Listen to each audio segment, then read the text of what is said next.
Nej, nu. Okay. Vi står her den 7. maj i Årets Kraft i Bøgeskoven Østsøen, og vi har snakket om, hvordan skoven lå her i maj. Ja, noget af det første, man kan se, det er, hvis man kigger op, så kan man se, at bøgen den er ved at springe ud.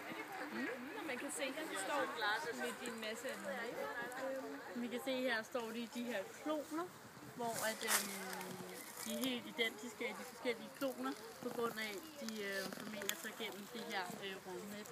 Ja, og de ligesom springer ud på samme sted. Ja. Og anemonen står så fint her nu, men senere på sommeren, så vil bøgetræernes blade sådan dække for sollyset, så der ikke vil komme mere sollys ned på jordbunden, og derfor vil anemonen så ikke få sol, og derfor ikke dø. Så det er vores lille film fra Rotterdam.